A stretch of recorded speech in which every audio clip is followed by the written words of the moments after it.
which is already here, meet today's future, which is about to happen, and tomorrow's future, which could be just minutes away.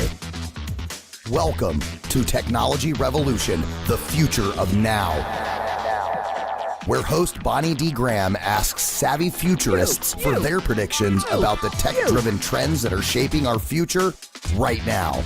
Here's your host, who will take us into the future of now, Bonnie D. Graham. Thank you very much to Ryan Treasure, the voice of Introductions Extraordinaire. I'm Bonnie D. Happy to be here, and this is another one of my very special editions. I'm calling this the Technology Revolution Spotlight. And my special guest, the gentleman with a really wild shirt and a fabulous fedora hat. He keeps changing hats on me.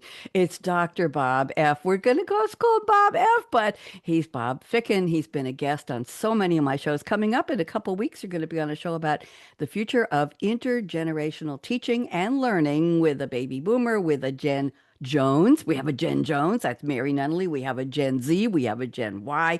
My goodness. And you're going to demo some apps. So, Bob, before I do the formal introduction, how are you?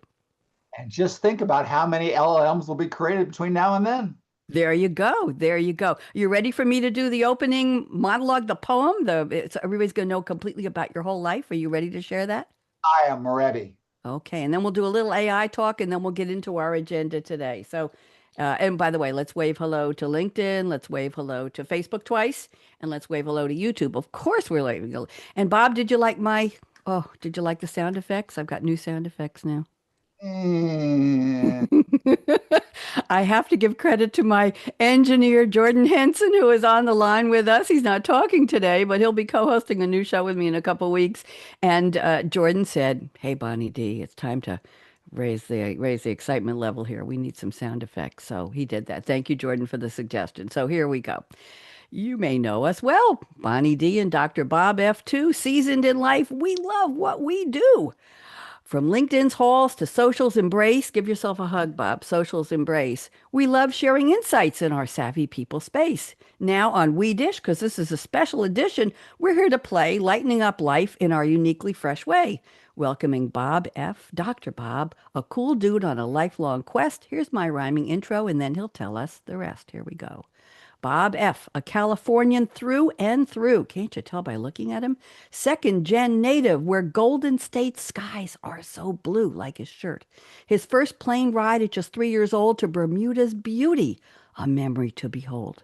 In Newark, California, his childhood took shape, with sisters and sweet cherries and sweet orchard escapes, from Cub Scouts to Boy Scouts, Troop 379, and a paper route started at age 11. He was in his prime. At 14, the flames brought a frightful plight. He jumped from the window into the night. The family was safe, though the house had to mend, and history's moments shaped Bob to great end. Through Vietnam protests and Apollo's great leap, Bob witnessed the world and its moments so deep. From retail beginnings at Long's drugstore to deputy sheriff at 21, he opened a new door. You know what? Yes, I've got the right poem. Okay, it opened the right door. Patrolling streets, solving crimes with grit, tasked with ensuring justice, Bob never quit. On April 1st, 78, he swore to uphold the law. Jail security was his post, where challenges he saw. They housed William and Emily Harris, SLA's notorious pair, in the thick of history. Bob was firsthand aware. At Berkeley courts, as a marshal, new reality would unfold. Shira, the mad bomber, struck the PG&E building bold. Livermore called in 81, "Bob, Bob," and police officer Bob replied. Through 5 years on patrol, his skills he applied. Promotion to detective brought cases cold and dire. Murders to solve, but his commitment didn't tire. Alas, Bob returned to school with a scholar's drive. Balancing his badge with his books, a new career did arrive. Earning a bachelor's, a master's, plus a PhD. He learned human and organizational development, if you please, A to Z. In 89, Drug Barn called and sought, "Bob, we want your HR skill." There, he led HR with expertise to fit the bill. By 95 at Century Theaters, he rose, guiding teams as the HR leader they chose. DBC Broadcasting called in 98. Your phone was really ringing busy there, where his leadership soared to innovate. That same year, as a professor, Dr. Bob began teaching AI, ethics, and leadership's grand plan. Entrepreneurship, too, Bob passionately taught, inspiring minds with the knowledge he brought. His career reflects his dedication and his heart, a true leader in every role in which he took part.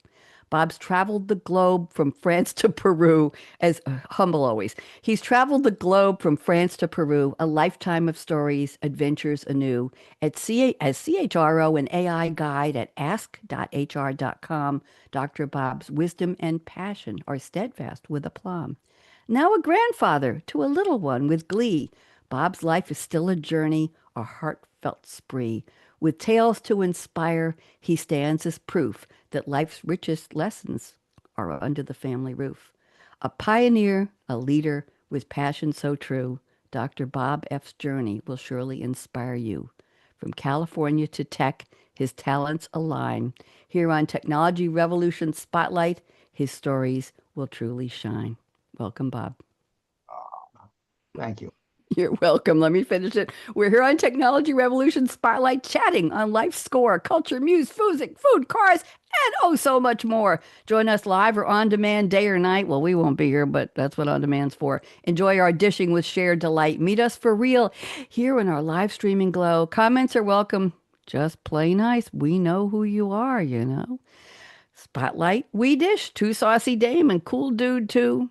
Dr. Bob and Bonnie D dishing on life's fun pour vu. There you go. What do you think? Fabulous. I'm glad. Did you recognize the person in the poem?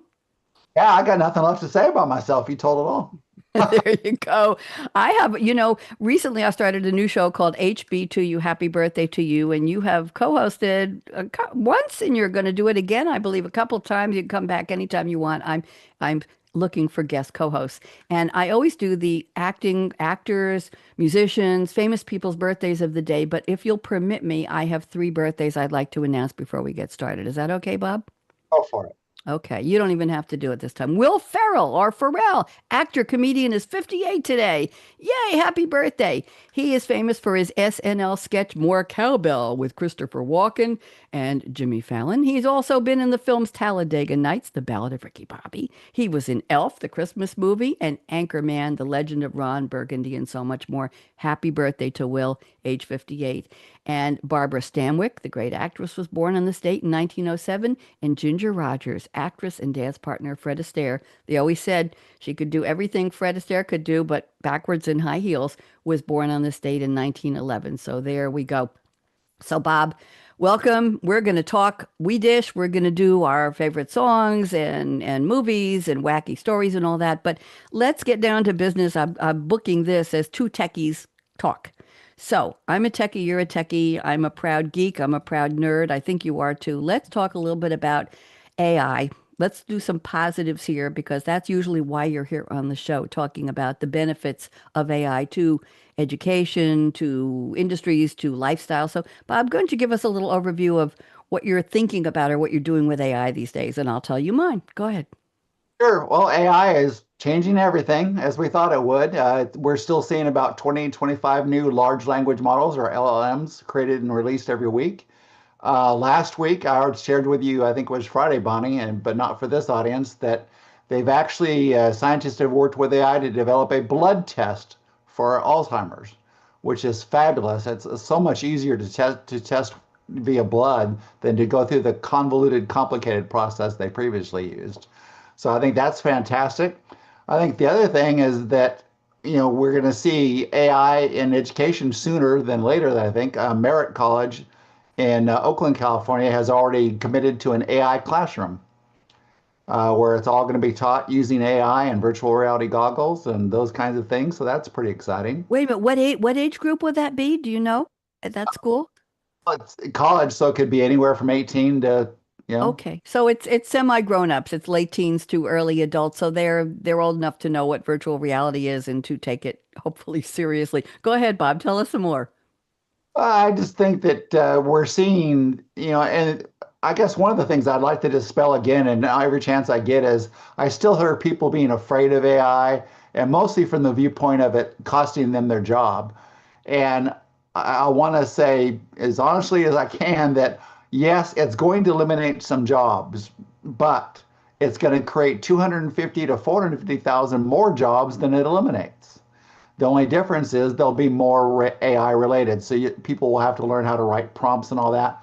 You don't have to know this stuff to start with. There are LLMs that will help you, teach you how to write a prompt. So everything you need is out there. It's just a matter of grabbing it and instead of pushing it away, embrace it. Learn how to use it and go I forward. I agree. I've got something here bothering me on the top. Excuse me. I'm using AI as my friend, and don't be afraid of this and don't be scared of this, but I have named my chat GPT Sylvie, the French version of Sylvia. And she helps me with the introductory poems.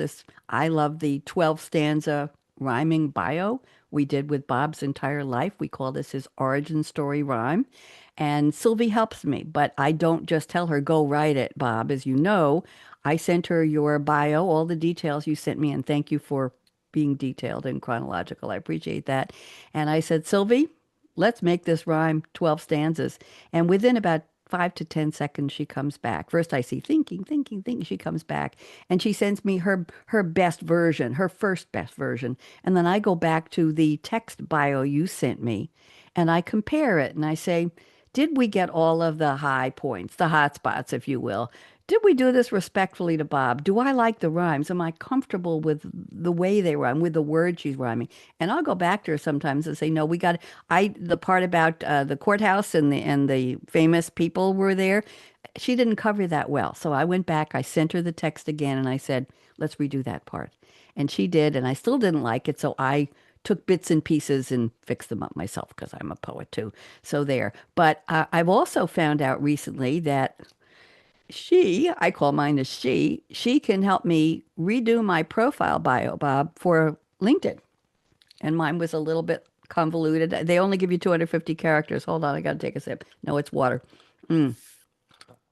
And I asked her to come up with a jazzier version, and she did. It was a little too jazzy, so I toned it down a little, but I haven't refreshed that in a while, and she helped me with it. I didn't know she would do that. And Bob, you and I have been on some of my shows here where we have a panel talking about favorite AI apps. We've had people say it helps them pick clothes out, it helps them plan vacations. I I recently heard from somebody on one of my shows who was looking to take a family trip to, let's say, Italy. And there were going to be three children under the age of 15 and two adults, and they wanted to do some educational sightseeing, but they wanted to do some art sightseeing. And they asked whatever they were using LLM, whether it was ChatGPT or Claude or what are some of the others, some of the other Gemini. Copilot, yeah.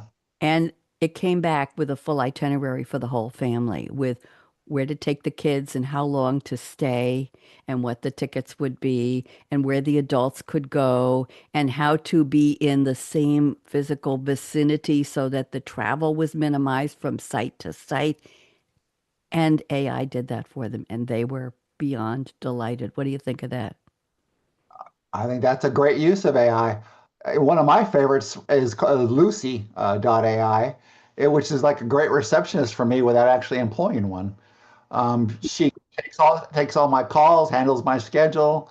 She acknowledges people by name if they're calling for a second or third time because they she gets all the information the first time they call. She can schedule them into my place, whatever they need to You're do. talking about an audio where it's a bot that actually answers your phone for you and Announce for me and ask them to identify themselves if they've never had that number call before. And then once it has that, then it addresses them by name every time thereafter, schedules them into my next availability automatically, thanks them for calling. I mean, it's fantastic. Did you get to pick Lucy's voice? By the way, Lucy is one of my nicknames, but we won't go into that right now. Did you get to pick the voice for Lucy, the accent, the country, the tone? What did you do? Well, I left it quasi-American and all that and female, but you can play with it a little bit. Yes, absolutely. Wow, I think we've got I think we have something really good here. I'm gonna do the here. Here again. There we go. That's what I wanted, the gasp. I don't know if Lucy does I'm going to play with the sound effects today. Well, you're coming back in a couple weeks, as I said, with talking about intergenerational learning, education, and the impact on when teachers are teaching other generations other than their own demographic. So, could a boomer teacher or a Gen Jones, which is slightly younger than boomers, teach a Gen Z or a Gen Y? Could a Gen Z? We know a Gen Zer, Bob, we know him very well, who is teaching other Gen Zs and Gen Ys. We know some Jones who are creating online learning courses for all age demographics. So it's interesting how AI can help understand how they learn. How do they learn? But to me, more important for that show is how does the teacher teach? What is their teaching style? What is their approach? What is their training? What is the point? What is the curriculum? And how do they get that across in the style that suits them and suits the audience, which is the students? So, what do you think? AI is pretty helpful for that too?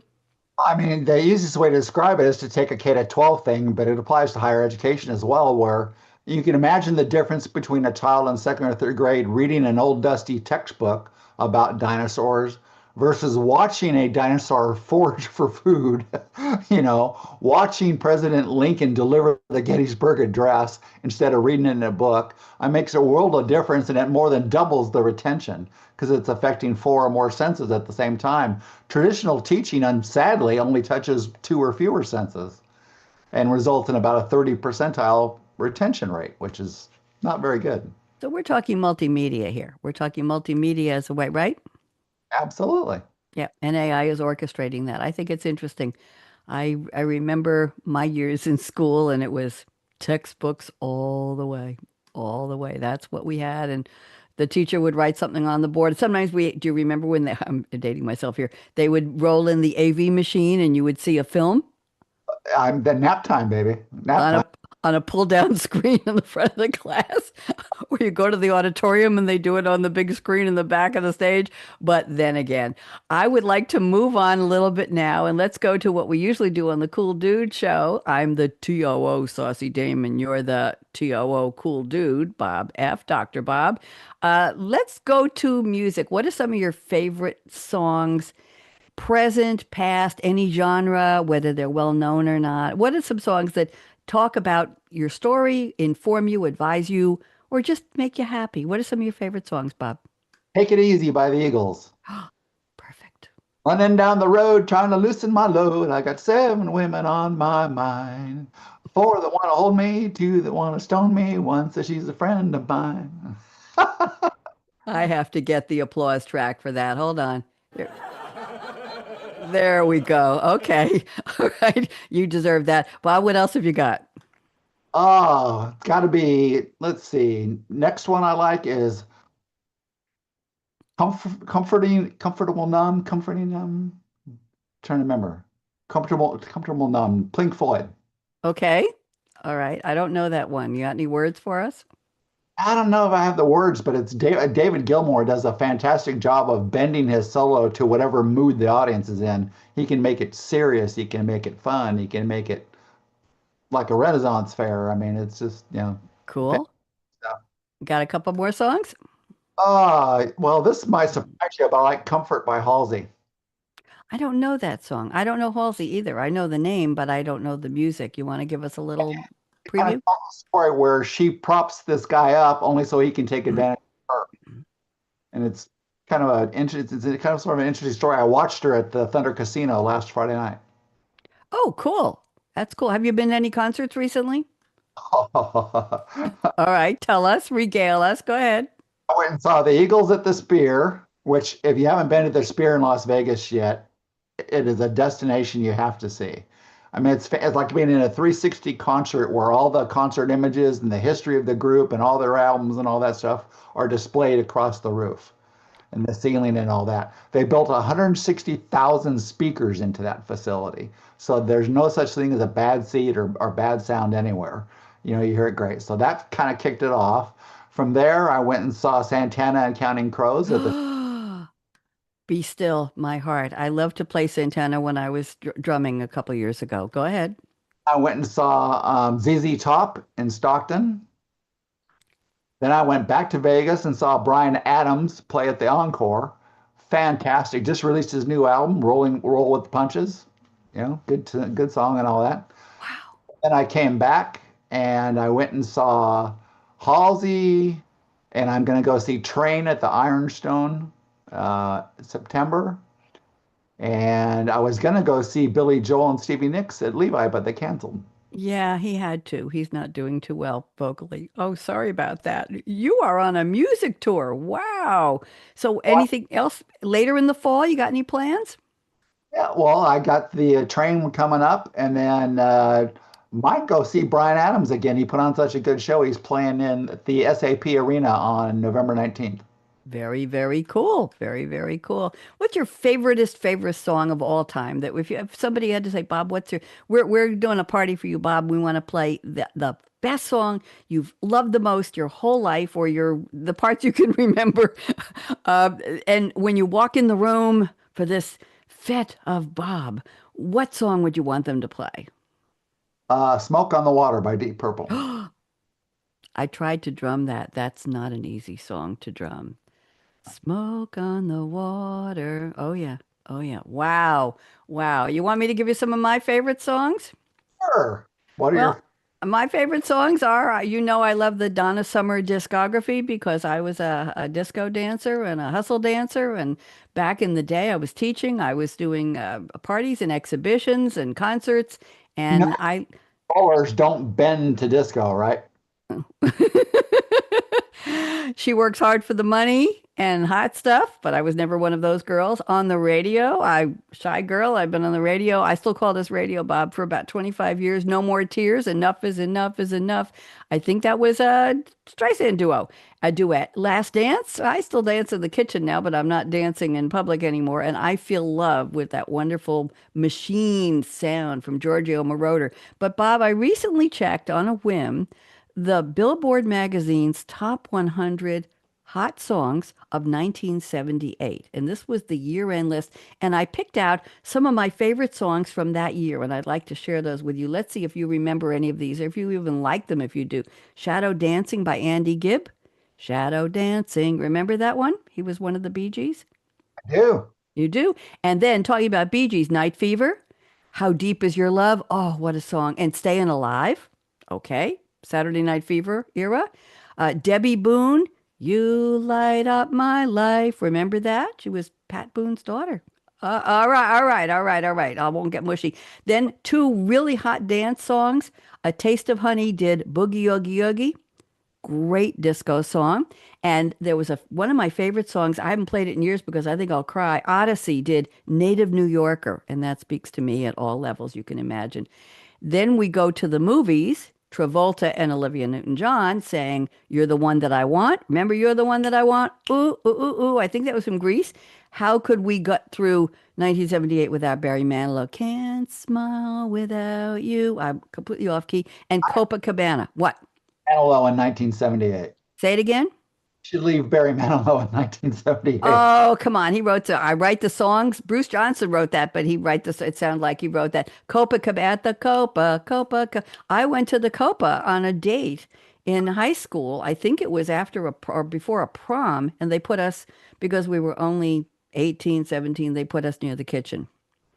Yeah, Slow dances where you always wanted the slow dances, right? Where you could kind of cuddle up with them. yeah, somebody I know called that hug and chuck dances. And So then we have a couple more. Go ahead. we always tried to pinpoint what the longest songs were, like Inagata Davida by Iron Butterfly. My my old dance partner used to call that hug and chuck dancing. And then I have three more disco songs. One is Disco Inferno by the Tramps. Remember that? Yeah, yeah, yeah. Well, I was there. And Shame by Evelyn Champagne King. What a fabulous song. And then there's one more that you will probably know, Deacon Blues by Steely Dan. Yes. Yes. Okay, there we go. So let's go to the part of the show. We got plenty of time here for off the top, fast and furious. And I'm going to pick a couple topics and I'll pose a topic and you'll answer and then I'll answer. So let's go through a whole bunch of these because we have time. Number one, everybody's asking me, Dr. Bob does so much. He goes so many places. He's had so many careers. He was a cop. He handled high profile cases. He went into education. He's worked for so many companies. He is now consulting. He's teaching. He's using AI. Is there anything stopping him? The answer is no. But everybody wants to know what powers your day? Do you have a special drink for breakfast? Do you have a special food? What gets you going? Is it Don't just say coffee. If it's coffee, I want to know exactly. But how do you start your day that gives you all that power, Bob? I think it's pretty easy. I have two things still I want to accomplish every day, right? First one is learn something new, and the second one is to lift someone up that needs it. And what powers you physically? I need to know. What do you have for breakfast, or when do you get up, and what do you have? Because I have my shake in the morning. What do you have that put in your body that says time for fuel? Let's power him up. What do you got? Well, it's mostly coffee, but I also have either a English muffin with organic peanut butter, Ooh, you know, or granola bar that's healthy, something like that okay. Tell me something. Do you put your English muffin in the toaster or do you put it in a pan? in the toaster. I have trouble getting the settings on my toaster to toast the Thomas's English muffin so that it's hot and not burned but not mushy. What do you do? Well, people get confused. They think that the settings are to do with the doneness of whatever you're toasting. It's Yeah, actually the minutes. So, really. so if you just adjust the minutes to get it exactly the way you want and then leave it there, I right? will try that because I have my little mini everything bagels, which I enjoy, but once in a while I want an English muffin and they're just not coming out right. They're coming out a little bit on the mushy side, or they're coming out too crisp, and I just want it where the butter will melt in the crannies, all of that. Okay, good. All right. Mine, as you know, is a banana milkshake with 1% milk, eight ounces of 1% milk, a couple of ice cubes, a couple of slices of frozen unsweetened strawberries, a squirt of raw organic agave syrup instead of sugar. It's probably just as bad for you as sugar is, but it's more fun because it pours. Looks like maple syrup, but it's not. And a banana. And the banana has to be not mushy and not hard, and it can't have all kinds of speckles and spots on it. And I have to buy 9 a week because I need to have them last a week, some green, some anyway. And once in a while, I'll be really bad and put not a scoop, a spoonful, a couple of them of Breyer's old fashioned vanilla ice cream into the milkshake. And I just bought a brand new. I use the Hamilton Beach Personal Blender, which has a pulse button. It doesn't have an on off, and it comes with two containers and two lids, so that if one wears out, because they leak after about 6 months, I have for the next. So I've got about 8 of those motors up in the cabinet, but so I use the containers for planters after a while. You put a little saran wrap in the bottom, and the water doesn't leak. You're laughing. I'm a recycler. Anyway, so I blend that a couple of times, and then I have a reusable plastic straw, and I take it in my office here, and I enjoy the beverage. That's what powers me. What do you think? Do you think I'm getting enough power? We appreciate the fact that you're using a recyclable straw. That's And recycling the containers too. Okay, let's go to our next topic here. The next topic is, do you have a superpower? And if so, what is it? Do you like it? Do you use it? Do you hate it? Do you regret it? Do you want to exchange it? Talk. well, I would not change it. But the neat thing about this superpower is anybody that can have it that wants to do the work. My superpower is a high level of emotional intelligence, which has brought a lot of peace to my life. It means that you don't argue with anybody. If someone wants to walk up to me on the street and tell me 2 + 2 is 5, I say, thank you, great, have a good day, and walk away. There's no point arguing with anybody. The other thing is not to worry about anything you can't control, and that gets rid of a lot of your worries, right? You can't control it, you can't affect it, so why worry about it? And another one would be, just to learn to let go. We do so much self-damage, by our self-criticism and things like that. And you have to understand that you're not put on this earth to compare with anyone. Your only job is to become the best version of yourself. I want to take lessons from you. I want your superpower. Mine is just getting people to talk to me. That's my superpower. Like getting people like you to come on the show and talk to me. Seriously, Bob, the emotional intelligence, I really like that. I've been aspiring to that for years. As far as not arguing with people, uh, the power I don't have is to turn off that urge to say seriously or but rather than and but is the challenge and is raising the bar and being able to just let it slide away. Well, see, here's the problem with that, Bonnie. We don't have an infinite amount of time. Yep, that's true. So how do you want to use your time and energy? If you use it arguing, you're not going to have enough to enjoy life and enjoy the pleasurable moments of life. Well, sometimes the arguing leads to making up. Well,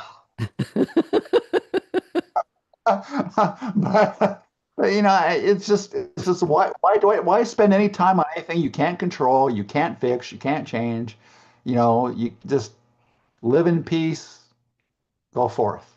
There you go. I like that. I like that attitude a lot. Yeah, I still stay with my superpower is getting people to be comfortable talking to me, sharing their life with me, sharing things that I have a lot of authors who come on these shows and on my Monday show, Read My Lips, Cool Conversations with Creatives, and they say nobody ever told them they were a creative person. They never thought about it, or nobody ever asked them for the details, the background about their life. So I'm going to ask you a question, which I haven't asked in a while.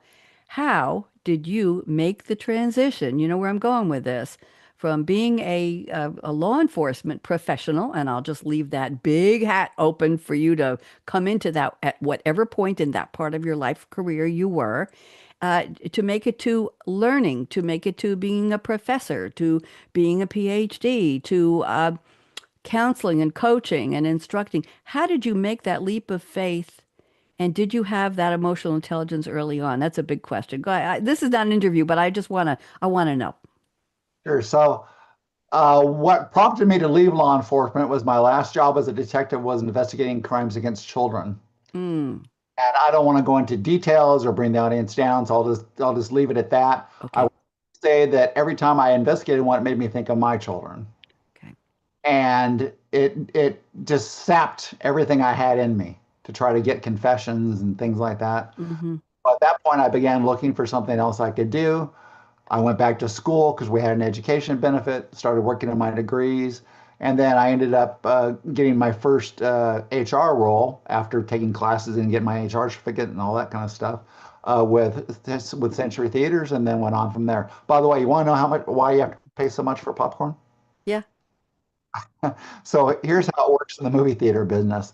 The movie theater chain has to pay daily rental on each copy of the movie that it has. So New Line Cinema or Disney, whoever produces the movie, if the theater's showing it on three screens, they have to have three copies. They have to pay daily rental on each copy they have. And the better the movie, like if it's a summer blockbuster like F1 or Superman or whatever, then the box office revenue gets taken. 100% of the box office revenue goes to the movie producer because they'll say we want 100% of the box office revenue. We're not giving you our movie to show, right? So if they take the box office revenue, the movie theater has to pay the daily rental plus it has to pay all the labor and all that. And the only income stream left, revenue stream left, is concessions, right? Only 40% of the ticket buying public buys concessions, and because most of you sneak it in your purses and your coats and stuff. Don't look at me.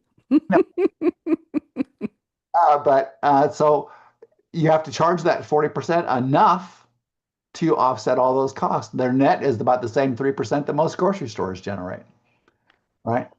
Because the actual bucket of popcorn that they sell for $5 or $8 or whatever only costs them really about 52, 53 cents. But they have to price it up to make enough revenue to pay for all those costs. Wow, did not know that. So even if you know you're going to get over buttered, over salted, old stale popcorn, Oh, what? No, no, never, never. You've never had bad popcorn in a movie theater, Bob? I never have, no. Okay. All Oh, right. Well, I don't go to movie theaters anymore, so and I don't make popcorn at all. I got rid of my popcorn maker, but we'll leave. Thank you for that factoid. I really appreciate that. That's good to know. I don't think the public knows that, do you? no, I don't think that's known by most people. I'm happy to share, but I mean, so then once I got into HR and leadership, I will candidly admit that I didn't develop my emotional intelligence until I was 50, or later. I wish I had had that level of emotional intelligence when I was Well, younger. what happened at 50?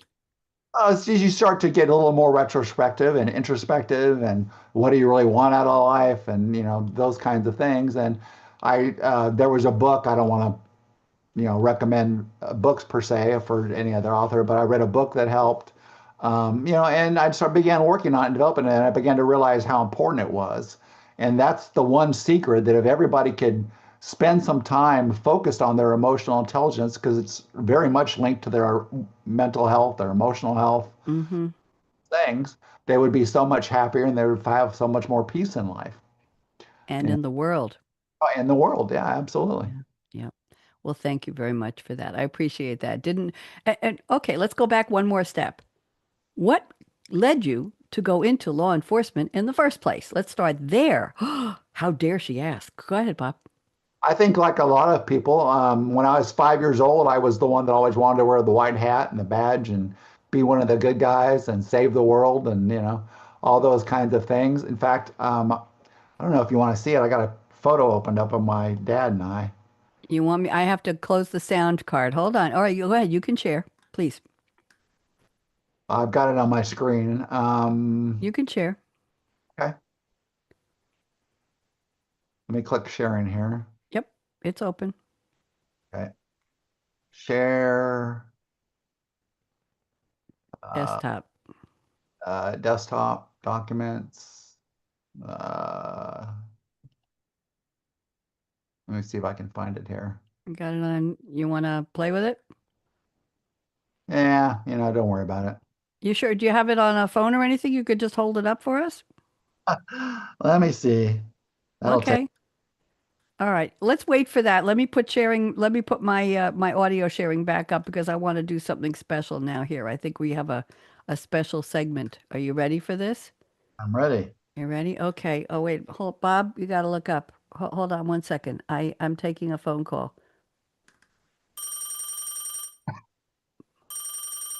Well, well, hold on. Hello? Hello, who is this? This is Stanley Kubrick? This is, wait a minute, Chuck Lorre? This is David E. Kelly? Wait a minute, Martin Scorsese is there too? James Cameron? Guy Ritchie? Zemeckis? Or Zemeckis, sorry. No, Steven Spielberg is on the line too. Chandra Rhimes, she just came in. What do you want? I'm on the live streaming here with Dr. Bob Ficken. Bob, look up. I got an important message for you. They got together. They're having coffee somewhere famous in LA, and they don't want to do a promo for it. Bob, they want to get together and they want you to decide, pick one of them as a director, and they want to make either a movie or a TV series about a character modeled on your life, but it's not a biopic. It's not called the Dr. Bob F movie. It's not a biopic. So they want to know, do you want it to be a thriller, a comedy, a drama, a musical, an action, time travel, romance, anything like that? Who do you want to play you? And what's the title? All right, listen, everybody, we're busy. I'll call you back. Don't go anywhere. Bye bye. They listen to me. Go ahead. Okay, Bob. What do Was we got? director and I think Harrison Ford would play me. Okay, and what's the title of the movie? And who? What is your character doing in the movie? Well, there's already been a movie about Bob. Richard Dreyfuss starred in it. Okay, but it's not a biopic. It's so. What did you say? Is it a drama? Is it action? What do you want to do? I want it to be a romance. What? More important than love. What? A romance? And Harrison Ford. Do you have a female lead then? Charlize Theron. Oh my goodness, we're getting up into the stratosphere here. Okay. And what's the title of this film? And it's going to be about, and he's going to have been a law enforcement officer and he's going to have to make a transition. He's got deep emotional intelligence, probably at an earlier age than 50. So it's a love story for the ages. And title, what do you really want to be called? Around the World with Bob. Okay. But it's not a biopic, it's a romance. Okay. All right. Any other characters you want in it? Brad Pitt can be my son. Oh my. Do you have a son in real life? I do. Okay. And do you have a daughter in real life? Too. Would she be in it too? Yeah, let's make her Angelina Jolie. Oh my God, what a family. His kids are Brad Pitt and Angelina Jolie. Do you think they'll talk to each other on the set? Okay. All right. That would be very, very interesting. And who did you say you wanted for the director? Tell me again. Say it again. Steven Spielberg. Steven Spielberg. Okay. I'll call them back after we're done and tell Spielberg. Let me highlight Spielberg. Shonda Rhimes is going to be upset because she wanted to do a very fast talking drama. Hold it up. We can't see it. Nope. Hold it, hold it, hold it. There it goes. Right up under your face, right under your mouth, under your chin. Hold it as close to you as you can. Is that you? My dad on graduation at the academy. Oh my, and you had a mustache. Look at that. What a picture. Hey. Hey, Policeman Bob, thank you very much. So I'll tell Spielberg that you're gonna send him your origin story bio and he can make the movie based on, and you really want the name Bob in the title, right? Around the World with Bob? Instead of Finding Nemo, maybe we'll just make it Finding Love. Okay. All right. There's probably 100 movies like that already made, but we'll tell Spielberg to give it a little sparkle, a little twist for you.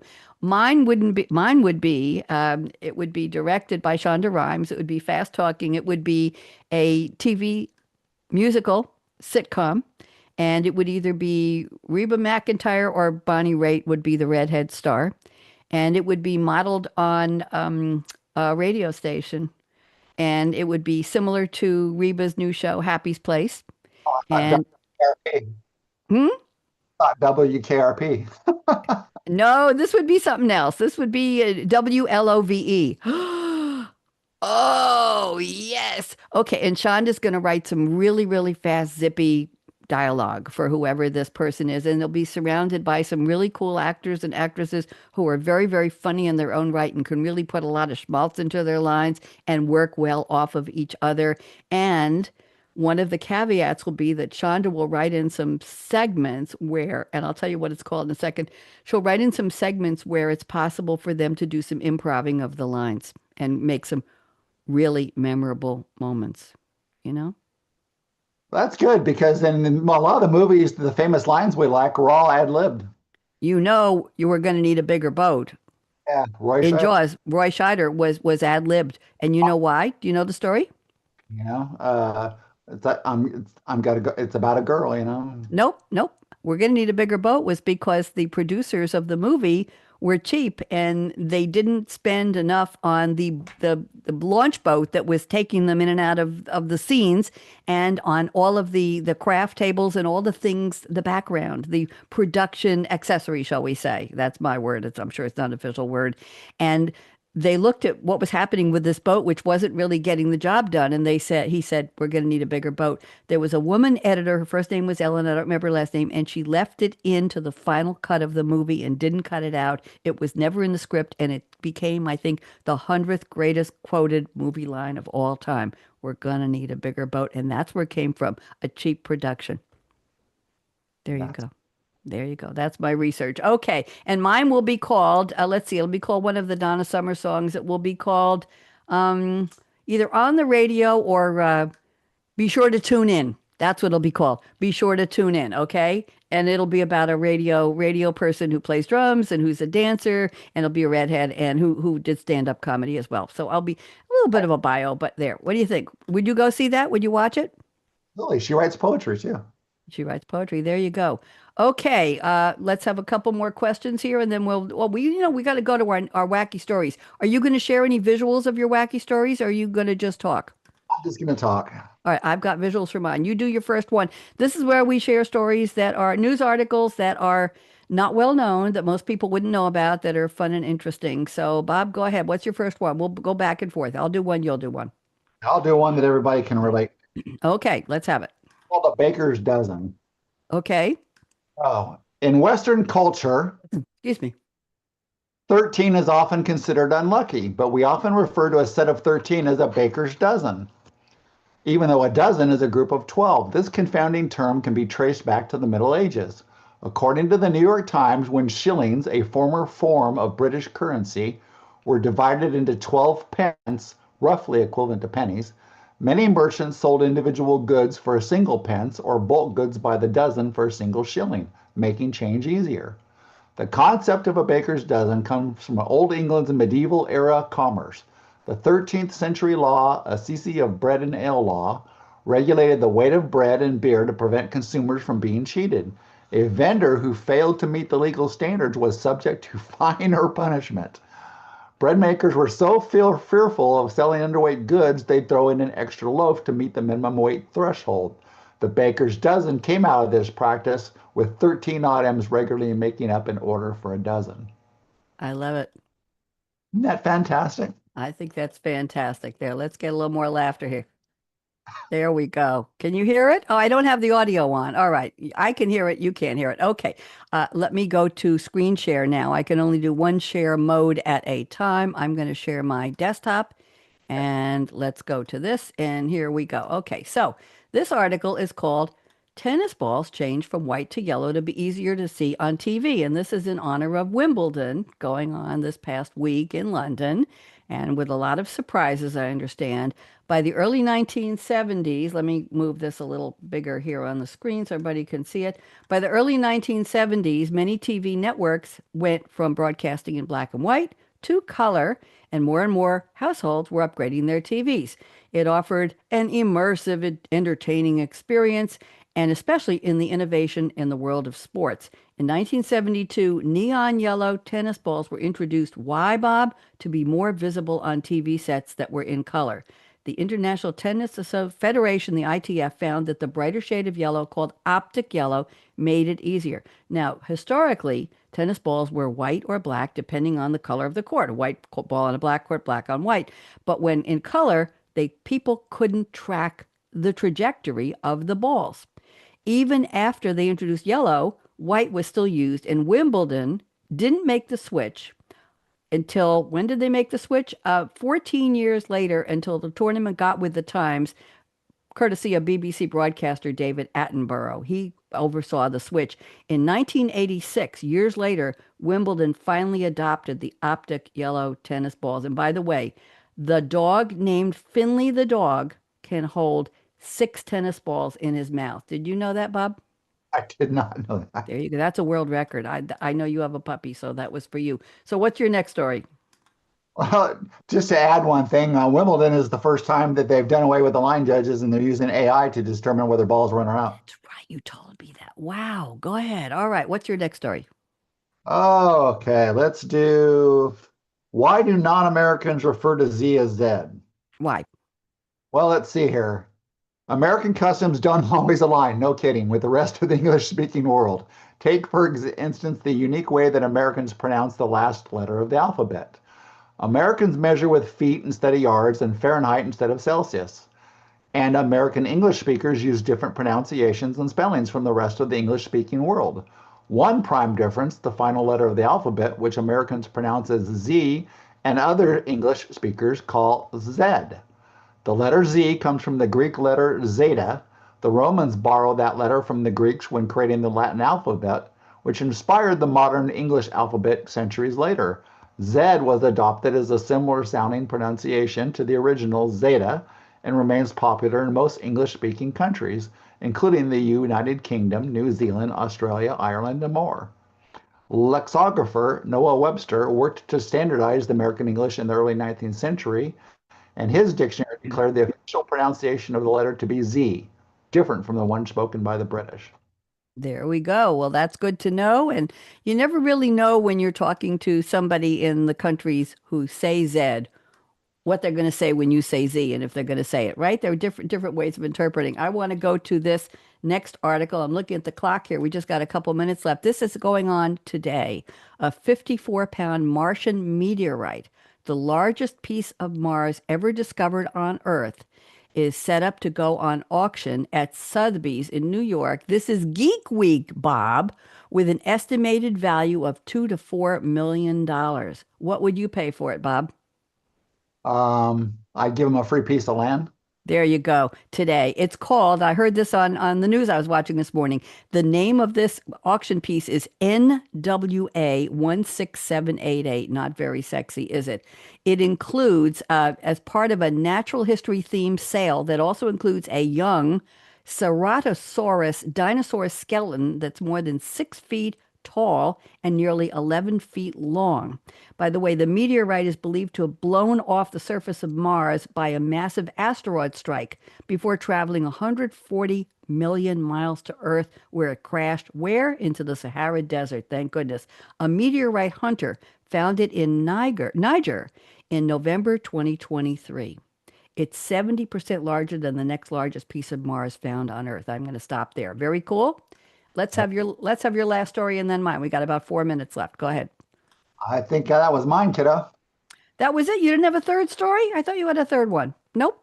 I was going to do the rock. Oh, I picked the rock because it was today. I'm sorry. Well, we both picked the rock. There we go. So let me do the screen sharing for one more story. I apologize. Here we go. The world's largest time capsule. Okay. Have you heard about this? What happened? It was cracked open in Nebraska 50 years after being sealed. In 1975, a 45-ton treasure trove dubbed the world's largest time capsule, let me make this bigger here, was sealed in a small town in Nebraska. It was the year the Vietnam War ended. Microsoft was founded, and Bob, the movie Jaws was released that year. We were just talking about gonna need a bigger boat. Fast forward 5 decades, the artifacts were unveiled to the public last Friday, and this article was dated July 8th. Hundreds of people from across the country went to see it. This is 50 years of planning. It included handwritten letters, a wedding invitation, voice recordings, pet rocks, and what you're looking at, Bob, a yellow Chevy Vega and a teal suit. We can't see the teal suit, but we can see boxes of stuff. It took 3 days to crack open. Most of the artifacts did very well. They had a ventilation system to keep the moisture out. This man said Chris Galen traveled from Virginia to retrieve a letter from his late mother. That sounds very interesting. Beyond providing a peek of life from half a century ago, it offers a special opportunity for people to reflect on their past and their present selves. And he says it's not about what's inside of it. It's about what's inside of us and who we were back in 75 and who we are today. So anybody who was alive in 75 would be 50 or 51 today. And they're the people looking. So what do you think? Do you recognize the yellow Chevy Vega, Bob? First start. There you go. That looks really cool. It looks like it's in somebody's backyard, doesn't it? It does. There's somebody, looks like there's an RV here. There's a house across the street. They didn't say where it was, just in a small town in Nebraska. How prescient of them, or should I say how precious of them. Let me put the audio back on. How precious of them to do that. I thought that was very interesting.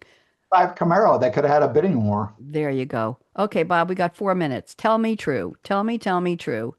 What would you say to somebody who wanted to be a cool, techie, geek nerd with multiple careers, a lot of passion, a lot of heart, and great emotional intelligence? What would you tell them to guide them along the way in their life? Could be any guy doing anything right now and wants to be a cool dude like you. What would you say?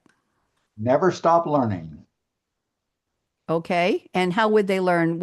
Should this be formal learning? Should this be book learning? Should this be curiosity? Go ahead. The great thing about learning is it doesn't have to be going to school. It could be a class. It could be a seminar. It could be a webinar. Could be coffee with an expert in their field. Could be a random meeting with someone on a subway. You know, there's so many chances to learn new things. And if you focus on learning something new every day, imagine what you'll know by the time you're our age. I like that. Our age.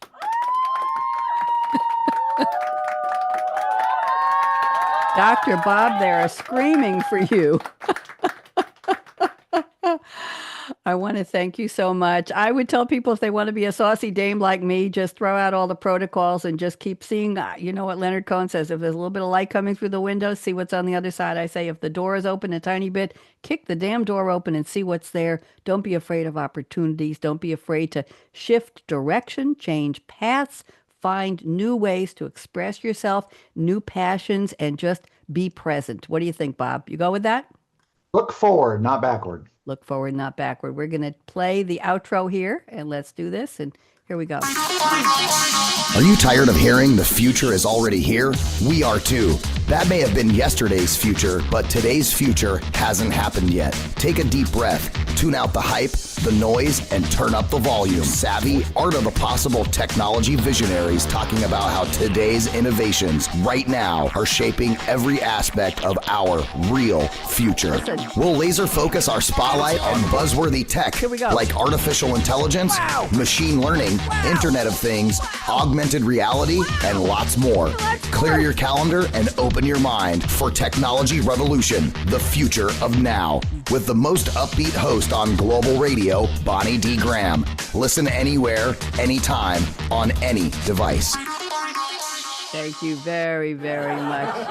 Okay, there we go. Bob, it's been a real pleasure. Thank you to Jordan, our engineer. Thank you, whoever was watching and listening. And if you didn't catch us live, catch us if you can on demand. We'll be here around the clock starting in a couple minutes. Let me see if we can get some confetti going here. There we go. There's the confetti. Okay, we're good.